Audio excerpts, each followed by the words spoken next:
जो CA NRC पर ना बोले हो उनको चोट कैसे दी जाएगी, जो हिंदू मुसलमान के झगड़े में सिर्फ एसी के रूम में बैठकर ट्वीट करते हो उनको कैसे जवाब दिया जाएगा, ये इस बात दिखा दीजिए। अगर ये आपने दिखाया तो पूरे देश में आवाज आएगी। अभी उन्नाव में 3 बेटियों के साथ फिर गलत हुआ, जानकारी है? कितने लोगों को जानकारी आता है? उन्नाव में 3 बेटियों के साथ गलत हुआ है। कल से परसों से लगातार चीख रहे हैं पूरी लखनऊ की टीम, आसपास से कानपुर की टीम, जिलों की टीम लगातार प्रशासन सरकार से बस एक मांग कर रही है कि जो बेटी जिंदा है उसको एम्स भर्ती करा दिया जाए। मनीषा बहन मनीषा वाल्मीकि के समय यही हुआ था, चीखने के बाद इसको एम्स भर्ती कराया जाए, नहीं कराया जाता। ऐसा इस बहन के साथ हुआ, उसको एम्स भर्ती नहीं कराया जाता। क्या होगा? कल वो बहन भी चली जाएगी, जिन लोगों ने गलत किया वो फिर बन जाएगी। तो अपनी लड़ाई को अन्याय के खिलाफ समझे, किसी राजनीतिक पार्टी के खिलाफ नहीं। भीम आर्मी अन्याय के खिलाफ एक हथियार, समस्त पार्टी अन्याय के खिलाफ एक हथियार है। भाई चंद्रशेखर आजाद, हिमांशु वाल्मीकि, कनिष्क और तमाम शहीद भाई से लेकर ये सब लोग अन्याय के खिलाफ एक हथियार है। इस अन्याय के खिलाफ जो हथियार तैयार देश में हुआ है, जो संवैधानिक हथियार तैयार हुआ है, इसमें कंधे से कंधा मिलाकर एक बार साथ दे दीजिए। अगर आपने एक बार साथ दिया तो मैं लिख के देता हूँ, वादा करता हूँ आपसे कि अगर आप एक बार साथ देते चले गए तो इस देश की राजनीति को बदलते चले जाएंगे।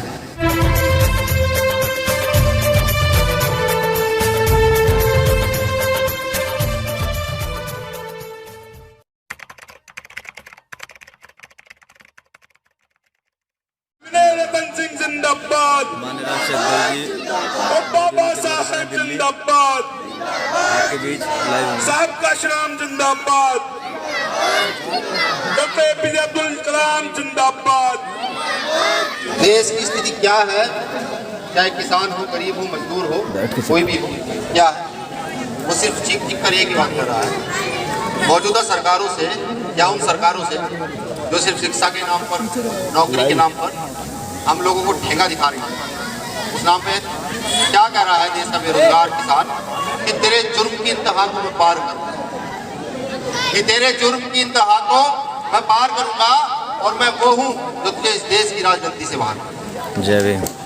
तथागत संतों में संत शिरोमणि संत गुरु रविदास जी महाराज, भगवान वाल्मीकि महाराज, संत कबीर, गुरु नानक देव, गुरु घासीदास, या तमाम वो संत जिन्होंने सरजमी पर पैदा होकर के मानवता का पाठ पढ़ाया, हम लोगों को ये बताया कि समानता की ओर कैसे चला जाए, कैसे लड़ा जाए। ऐसे तमाम संतों के चरणों में नतमस्तक होता हूँ, नमन करता हूँ, सलूट करता हूँ।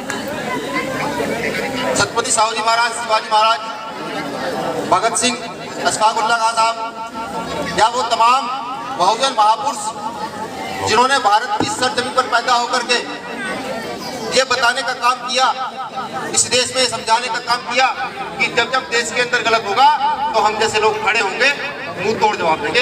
ऐसे तमाम क्रांतिकारी महापुरुषों को नतमस्तक होता हूँ, सलूट करता हूँ, जय भीम।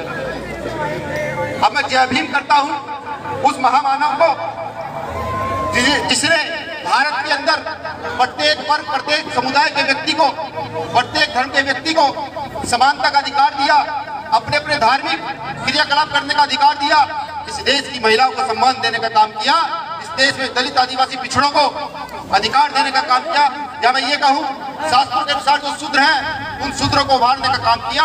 ऐसे महामानव डॉक्टर बाबा साहब अम्बेडकर के चरणों में नतमस्तक होता हूँ, नमन करता हूँ, सलूट करता हूँ, बार बार आभारी हूँ उनका कि उन्होंने हम जैसे लोगों को आज उभारने का काम किया, बड़े मंच पर खड़े होकर बोलने का अधिकार। अब देश की राजनीति को मोड़ने वाले महामानव मान्यवर कांशीराम साहब, जिन्होंने ये समझाया कि भारत देश के अंदर सिर्फ एक पूंजीपति राजनीति नहीं करेगा, जिन्होंने ये बताया एक गरीब मजदूर किसान का बेटा भी राजनीति कर सकता है, जिन्होंने ये बताया एक रेडी पटरी पर सब्जी बेचने वाला का बेटा भी राजनीति कर सकता है, ऐसे महामानव मान्यवर कांशीराम साहब को सलूट करता हूँ, नतमस्तक होता हूँ, नमन करता हूँ। साथियों, क्योंकि भीम आर्मी भारत एकता मिशन का छोटा सा सिपाही हूँ, आज आया हूँ यहाँ छोटे भाई विक्की पारचा के चुनाव के लिए। भाई यहाँ से चुनाव लड़ रहे हैं, यहाँ पर आया हूँ, कुछ सवाल है, कुछ जवाब है जो आप लोगों से लेने हैं। शायद उम्र कम हो सकती है, शायद एक्सपीरियंस कम हो सकता है, लेकिन भारत के अंदर शोषण की घटनाओं से लड़ने का एक्सपीरियंस मुझे कम नहीं है। यहाँ पर बैठे दिल्ली प्रदेश की कमेटी, भीम आर्मी की कमेटी, आजाद समाज पार्टी की कमेटी और वो निर्वाचित कमेटी जो भाई विक्की पारचा जी को चुनाव लड़ा रही है, मजबूती से चुनाव लड़ा रही है, प्रभारी के तौर पर भी। साथियों, एक सवाल आप लोगों से है, वो सवाल क्या है? ये भी एक सवाल है कि जब जब चुनाव देश में आते हैं, जो आरएसएस चाहता है उसी दिशा की ओर ढल जाता है। आरएसएस ये कहता है कि धर्म के आधार पर चुनाव में वोट दिया जाए, धर्म के आधार पर चुनाव में वोट दिया जाए। हम भी उसी दिशा की ओर चल पड़ते हैं। हम भी ये कहने लगे हैं कि जो बीजेपी को हरा देगा, हम अम्बेडकरवादी लोग, हम डॉक्टर बाबा साहब अम्बेडकर के लोग, हम मुस्लिम लोग, हम अल्पसंख्यक लोग, हम दलित आदिवासी लोग, हम बहुजन समाज के लोग, उसको ही वोट देंगे। साथियों, मैं पूछना चाहता हूं कि कहां का न्याय है? ये कहां का न्याय है कि जो लोग आपके लिए लड़ते हो, जो लोग आपके लिए लड़ते हो, सिर्फ इस आधार पर अपना वोट चेंज कर दिया जाए कि हमें आरएसएस को हराना। ये सोचना पड़ेगा कि इस देश से आरएसएस को हराया कैसे जा सकता है। ये सोचना पड़ेगा। अगर हम ये नहीं सोच सकते तो लानत है हम लोग, दिल्ली में रहने वाले हम लोगों पर लानत। किस लिए? कि एक व्यक्ति जो आपके लिए लड़ता है, एक व्यक्ति जो आपके लिए मरता है, सिर्फ इस आधार पर उसके वोट को चेंज कर देना कि नहीं, हमें फलाने आदमी को हराना। साथियों, जब से देश के अंदर बीजेपी की गवर्नमेंट है, जब से देश के अंदर बीजेपी की गवर्नमेंट है, मुझे ये बता दीजिए वो कौन सा राजनेता है जो आपके हक अधिकारों के लिए रोड पर आकर लड़ता है? एक नेता का नाम पूरे देश में बता दीजिए। सीएनआरसी के लिए लड़ने वाले लोग बता दीजिए। जिस समय सीएनआरसी का आंदोलन मंदा पड़ गया था, धीमा हो गया था, उस समय एक नाम निकला, इस देश की राजनीति से एक नाम निकला, एक मास्टर का बेटा निकला, एक मजदूर किसान का बेटा निकला, जिसका नाम चंद्रशेखर आजाद था। वो निकला, निकलकर छाती ठोककर ये कहा, इस देश में रहने वाला मुसलमान मेरा भाई है, इस देश में रहने वाला दलित आदिवासी मेरा भाई है, इस देश में रहने वाला पीड़ित मेरा भाई है। अगर इसके खिलाफ अत्याचार होगा तो चंद्रशेखर आजाद के रूप में लाखों नौजवान निकलेंगे और तुम लोगों को मुंह तोड़ जवाब दिया, मुंह तोड़ जवाब दिया। जब ये गुलजार सिद्दीकी खड़ा हुआ, जब साजिद भाई खड़े हुए, ऐसे तमाम लोग खड़े हुए, तो इन्होंने कहा नहीं, मैं भी चंद्रशेखर आजाद हूं। सरकार के हाथ में उन्होंने सोचा कि चंद्रशेखर आजाद नाम का व्यक्ति क्यों आकर के सांप्रदायिक जो उन्माद ये लोग फैला रहे थे, उस उन्माद को क्यों बंद करने का काम। अभी याद होगा आप लोगों को, कुछ दिन पहले दिल्ली में दंगा हुआ, याद है नहीं है? कुछ दिन पहले दिल्ली में दंगा हुआ था। ये शख्स जो मेरे सामने बैठा हुआ है, हिमांशु वाल्मीकि, वो खड़ा हुआ। ये शख्स मेरे सामने खड़ा हुआ है, कनिष्ठ वो बैठा हुआ पीछे। कपिल अगर धर्म जाति को सपोर्ट करता है तो डॉक्टर बाबा साहब अम्बेडकर के मानने वाले लोग ऐसे लोगों के विरोध में खड़े होंगे तो दिल्ली में दंगा कराने का काम।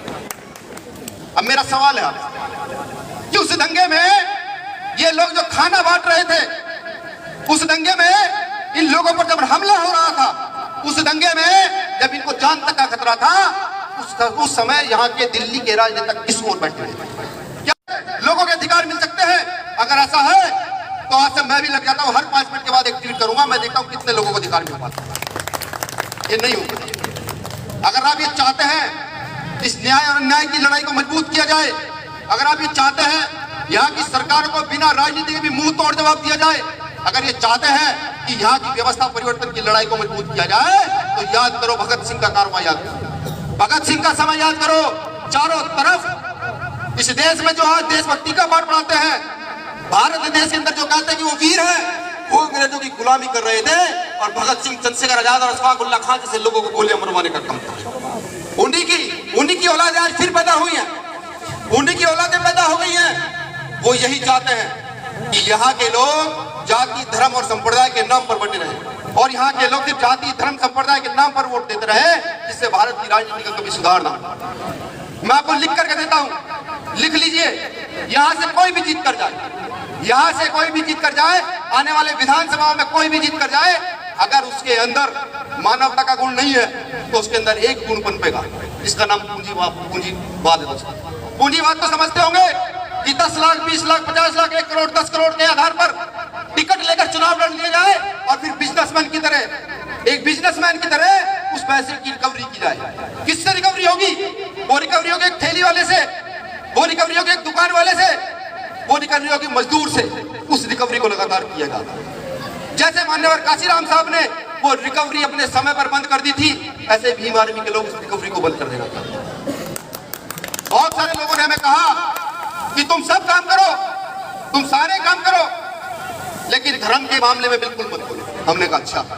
हमने उनको समझाया कि डॉक्टर बाबा साहब अम्बेडकर को मानने वाला बिना रतन सिंह अगर अम्बेडकरवादी है तो यहाँ बैठे हुए डॉक्टर बाबा साहब अम्बेडकर को मानने वाले शाहिद अली भी एक अम्बेडकरवादी। और जिसका नाता अम्बेडकरवाद से है, जिसका नाता मानवता से है, उसका नाता भीम आर्मी भारत कमीशन के लोगों से है। मैं हकीकत में ये कहता हूँ कि दिल्ली तो छोड़िए, दिल्ली के कोने कोने में जब कहीं अन्याय होगा या देश के कोने में कहीं जब अन्याय होता है तो भीम आर्मी सबसे पहले पहुंचता है। झारखंड का तबरेज अंसारी अगर याद हो आप लोगों को, कितने लोगों को याद है झारखंड का तबरेज अंसारी? झारखंड का तबरेज अंसारी के साथ जब घटना घटित हुई तो मैं वहां पहुंचा था, मैं खुद वहां गया था, जाकर के उसके परिवार से मिला। मैंने उनसे पूछा भैया क्या मदद चाहिए? सरकार ने इतना डराया धमकाया था, उसने उसके परिवार ने हाथ जोड़ दिया, भैया कोई मदद ही मत कीजिएगा, सब काम कीजिएगा, मदद कोई। तो सोचिए ये सरकारें किस स्तर से आप लोगों को जमीन में गाड़ देता। नजीब याद है किसी को? नजीब जेएनयू का छात्र याद है किसी को? नजीब एक अम्बेडकरवादी, एक पढ़ा लिखा, सबसे बड़ी आइडेंटिटी की नजीब मुसलमान था। उसको किस लिए मार दिया? उसको इसलिए मार दिया गया कि वो एजुकेटेड होकर के उसने अपने हक अधिकार और हकूक की बात करनी शुरू की, उसको इसलिए मार दिया। मौजूदा सरकारें आपको स्कूल अच्छे दे सकती है, मौजूदा सरकारें आपको शिक्षा फ्री दे सकती है, मौजूदा सरकारें आपको बिजली पानी के बिल फ्री कर सकती है, लेकिन मुझे एक बात बता दीजिए, मुझे एक बात बता दीजिए, जिन स्कूलों को अच्छा कर दिया गया है क्या उन स्कूलों में शिक्षक अच्छे हो गए हैं? बताइए, क्या उन स्कूलों में पूंजीपतियों के बच्चे पढ़ने जा रहे हैं? क्या उन स्कूलों में बड़े बड़े नेताओं के बच्चे पढ़ने जा रहे हैं? वहां पर बच्चे किसके पढ़ रहे हैं? वहां पर बच्चे मेरे पढ़ रहे हैं, वहां पर बच्चे आपके पढ़ रहे हैं, वहां पर बच्चे विक्की पार्था भाई के पढ़ रहे हैं, हम सबके बच्चे वहां पर पढ़ते हैं। खाली स्कूलों का स्ट्रक्चर बदल देने से शिक्षा का उद्धार नहीं हो जाता। शिक्षा का उद्धार तब होता है जब शिक्षा का एकीकरण देश में कर दिया जाए। शिक्षा का एकीकरण की कोई बात नहीं करेगा, मैं लिख के देता हूँ, जितने नेता सबको चेतावनी में देता हूँ, कीजिए। जो सरकार में बैठे हैं शिक्षा के एकीकरण की बात कीजिए, कहिए कि शिक्षा का एकीकरण पूरे देश में किया जाएगा, शिक्षा एक होगी, चाहे वो गरीब मजदूर किसान का बेटा हो, वो चाहे किसी हिंदू मुसलमान का बेटा हो, वो चाहे किसी दलित आदिवासी का बेटा हो, एक प्रकार की शिक्षा सबके लिए होगी। नहीं किया जाएगा, कारण समझिए क्या, कई लाख करोड़ का बिजनेस देश के अंदर, इन लोगों का कई लाख करोड़ का बिजनेस देश के अंदर। अगर आप शिक्षा की एकीकरण की बात करेंगे तो आपको मरवा दिया जाएगा, वरना जेल में भिजवा दिया जाएगा। ये प्रोसेस। अब अगर हक हकूक की लड़ाई लड़ने वाले लोगों के साथ आप लोग नहीं रहेंगे तो मेरा सवाल है कि आप किसके साथ रहेंगे? क्या सिर्फ जाति धर्म के आधार पर वोट देंगे, या फिर चंद्रशेखर आजाद जैसे लोग जो मरते हैं, हिमांशु वाल्मीकि जैसे लोग जो मरते हैं, कनिष्क भाई जैसे लोग जो मरते हैं, इन लोगों के साथ कंधे से कंधा मिलाकर? ये हमारे बड़े भाई advocate Shahid Ali supreme court के एडवोकेट, लेकिन हम लोगों के साथ कंधे से कंधा मिलाकर खड़े हैं। तो मैंने एकदम पूछा शाहिद भाई आपका राजनीतिक स्ट्रक्चर बहुत अच्छा है, आप हम ही लोगों के साथ? तो शाहिद भाई का सिर्फ एक जवाब था, कह रहे भैया जो मानवता की बात देश में करेगा, जो मेरी कौम के हकूक के लिए लड़ेगा, मैं उसके साथ कंधे से कंधा मिलाकर खड़ा रहूंगा। मैं उन ताकतों के साथ नहीं खड़ा रह सकता तो मेरी कौम के नाम पर सिर्फ राजनीति। तो मैं आपसे भी पूछता हूँ, मैं पूछता हूं कि अगर चंद्रशेखर भाई ने अपने प्रतिनिधि के तौर पर भाई को आपके बीच में भेज दिया है, क्या आपका फर्ज नहीं बनता? फर्ज नहीं बनता एक बार इस भाई को भी देख करके आगे की ओर भेजने का? या फर्ज नहीं बनता? या सिर्फ उन लोगों को आगे की ओर भेजोगे जो बहुत मोटा पैसा धन खर्च करके आगे की ओर बढ़ेंगे और फिर बाद में ये कहेंगे कि अब हमें अपने धन की रिकवरी करनी है? तो आप सोचिएगा, आज घर जाकर सोचिएगा, एक व्यक्ति जो रात दिन होकर के लड़ता है, एक टीम जो रात दिन होकर के लड़ती है, हक अधिकारों के लिए लड़ती है, जब हिंदू मुसलमान हो जाती है तो उसके खिलाफ लड़ती है, जब किसी बेटी का रेप हो जाता है उसके खिलाफ लड़ती है, जब किसी मुस्लिम साथी को धर्म के आधार पर मारा पीटा जाता है तो उसके खिलाफ लड़ती है, जब किसी दलित को जाति के आधार पर पीटा जाता है तो उसके खिलाफ लड़ती है। उन लोगों का साथ दिया जाए या सिर्फ उन लोगों के द्वारा फैलाए गए भ्रम का साथ दिया जाए कि नहीं जो आरएसएस को हराएगा उसको हम हराने का? आरएसएस को हम हरा सकते हैं, आज तक हम आरएसएस को हरा रहे हैं। इस देश में आरएसएस को हरा रहा है तो उसका नाम भीम आर्मी भारत है। अगर चंद्रशेखर आजाद एक आरएसएस के विषय में ट्वीट करते हैं तो मोहन भागवत को बोलना पड़ता है, इतनी मजबूरी हो चुकी है, मोहन भागवत की इतनी मजबूरी हो चुकी है। और कोई ताकत मुझे बताइए देश के लिए, बताइए एक भी नाम, खुले मन से कहता हूं, बताइए एक भी नाम जिसके ट्वीट पर मोहन भागवत जवाब देता? नहीं देगा, नहीं देगा। मेरा दादाजी कहा कि एक ईमानदार 100 बेईमान पे भारी होता है, एक ईमानदार 100 बेईमान पे भारी होता है, और जब ईमानदार चीखता चिल्लाता है बेईमानों की सिट्टी पिट्टी गुम हो जाती है। मैं पूछता हूं, चलिए मुस्लिम साथी बताइए कितने लोगों को रोजगार मिला? क्या एजुकेशन का सिस्टम हम लोगों का अच्छा नहीं है? हम हल्के एजुकेशन ले रहे हैं, एजुकेशन तो ले रहे हैं ना, कितना रोजगार हम लोगों को मिला? दिल्ली में बताइए कितना रोजगार है। मैं पूछता हूँ यहाँ पर पार्टी से पूछता हूँ, हिमांशु भाई से पूछता हूँ कि जितने एमसीडी में लोग हमारे 20-25 साल से काम कर रहे थे, उन लोगों को कितनी सरकारी नौकरियां, कब उनका चयन हुआ, कब उनको सरकारी नौकरी दी गई? मैं पूछता हूँ लैट्रिन के गटर में मरने वाले जो लोग हैं उनको कितनी धन संपदा दी गई, उनके घर में कितनी नौकरी दी गई? अगर कोई ये सोचता है कि भारत के अंदर कुछ विशेष लोगों के कोरोना काल में भी मर जाने से 1 करोड़ रुपए दे दिए जाएंगे और ये जो आवाम बैठी हुई है, जो गरीब मजदूर है, जो देश को चलाने की ताकत रखती है, उसके मर जाने से कुछ नहीं कहा जाएगा। तो बोलने वाले लोग हैं, बोलना शुरू कीजिए, चीखना चिल्लाना शुरू कीजिए, बताना शुरू कीजिए कि अब देश में सामंती और पूंजीपति ताकतें चलेगी नहीं, बिल्कुल नहीं चलेगी। ये दिल्ली भारत का दिल है, दिल्ली भारत का दिल है। और डॉक्टर बाबा साहब अम्बेडकर से लेकर माननीय काशीराम साहब महापुरुषों तक सब कहते थे कि जनसंख्या के आधार पर राजनीति का चयन हो, कि जिसकी जितनी संख्या भारी हो उसकी उतनी हिस्सेदारी हो। तो मैं ये भी पूछता हूँ आपसे कि दिल्ली की सभी चीजों में यहाँ पर बैठे लोगों की जनसंख्या के आधार पर कितनी हिस्सेदारी है, कितनी धन संपदा में आपका हिस्सा है, कितना जल जंगल जमीन में आपका हिस्सा? नहीं होगा, नहीं होगा, क्योंकि हम लोगों को तो सोचने नहीं दिया जाता। हम लोगों को सिर्फ हिंदू मुसलमान के नाम पर इतना भ्रमित करके रख दिया जाता है कि हमारा दिमाग सिर्फ एक तरफ चलने लगा, सिर्फ एक तरफ चलने लगा। मैं लिख के देता हूँ कि जो 5 समय की नमाज हम पढ़ते हैं, अगर उस 5 समय की नमाज में के बाद हम 2 मिनट के लिए ये चर्चा कर लें कि अब हमें अन्याय करने वाले लोगों के साथ नहीं जाना, अब हमें गलत करने वाले लोगों के साथ नहीं जाना, अब हमें सही करने वाले लोगों के साथ चले जाना। देखिएगा इस देश में लेकर सत्ता परिवर्तन कितनी तेजी से हो जाए। हम नहीं सोचना शुरू कीजिए, अपने वोट का सही इस्तेमाल कीजिए। इस अंगूठे से बताइए सरकार आपके अंगूठे में है, जब आप ये अंगूठा दबाएंगे तो सरकार बदल जाएगी। सरकार को बदलने का प्रयास करें। यहाँ पर अन्ना हजारे का आंदोलन याद है, याद होगा ना? सब लोग गए थे, मैं भी गया, आप भी गए, घर से रोटी भी लेकर के गए, रजाई भी लेकर के गए, पानी भी लेकर के गए ना। किसके लिए था वो आंदोलन? किसके लिए था आंदोलन? वो आंदोलन सिर्फ एक सरकार के लिए था, इस देश से एक सरकार को बदलने के लिए वो आंदोलन था। वो आंदोलन इसलिए था कि पूंजीपति ताकतें हटे, दूसरी पूंजीपति ताकतें आकर बैठ जाए। वही तो हुआ। उसके बाद देश में आंदोलन नहीं हो सकते थे। क्या काला धन वापस आ गया? बताइए आगे क्या कितना आया? क्या लोगों के अकाउंट में पैसे आ गए? नहीं आए ना। जो आज मौजूदा सरकार में है वो भी तो उस समय आंदोलन में थे या नहीं थे? थे ना। कितने वापस आ चुके हैं? ये एक सोचा समझा षड्यंत्र था। आरएसएस के लोगों ने जब ये देखा कि अब भारत में कांग्रेस का पलड़ा कमजोर करना है तो उन्होंने बीजेपी को रिप्रेजेंट किया। जब उन्होंने देखा बीजेपी का पलड़ा कमजोर हो रहा है तो यहाँ की मौजूदा पार्टी को रिप्रेजेंट किया। ऐसे दिल्ली में नहीं, प्रत्येक प्रदेश में चल रहा है, प्रत्येक प्रदेश में चल रहा है। अगर आप सोचते हैं, अगर आप न्याय की बात करते हैं, अगर आप समानता की बात करते हैं, अगर आप संविधान की बात करते हैं, आप अपने हक अधिकार हकूक की बात करते हैं और आप उसकी बात करते हैं कि जिसने आपका सहयोग किया हो, जिसने आपका समर्थन किया हो, जो आपके बुरे समय पर साथ रहा हो, आप उसके साथ रहना चाहते हैं तो इस बार दिखा दीजिए, इस बार दिखा दीजिए। यहाँ से एक प्रत्याशी भीम आर्मी आजाद समाज पार्टी का उतरा हुआ है, भाई चंद्रशेखर आजाद से आशीर्वाद लेकर उनके सहयोग से उतरा हुआ, पूरी टीम यहाँ पर लगी हुई है। अब आप दिखा दीजिए कि देश से पूंजीपति ताकतों को किस तरीके से हराया जाएगा, जो हमारे हक की लड़ाई में खड़ा नहीं होगा उसे किस तरीके से बाहर भेजा जाएगा। जो सीए एनआरसी पर ना बोले हो उनको चोट कैसे दी जाएगी, जो हिंदू मुसलमान के झगड़े में सिर्फ एसी के रूम में बैठकर ट्वीट करते हो उनको कैसे जवाब दिया जाएगा, ये इस बार दिखा दीजिए। अगर ये आपने दिखाया तो पूरे देश में आवाज आएगी, बंगाल के लोगों में आवाज जाएगी, बिहार, मध्य प्रदेश, महाराष्ट्र, हरियाणा के लोगों में आवाज आएगी।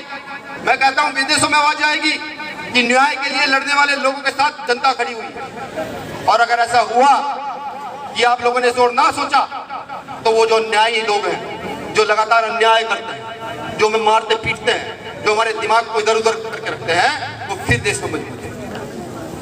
अगर वो मजबूत हुए तो लड़ना तो हम लोग छोड़ेंगे नहीं, तब तक जिंदा तब तक तो लड़ते रहेंगे, लड़ना तो छोड़ेंगे नहीं, लेकिन उनकी अन्याय की ताकत बढ़ जाएगी।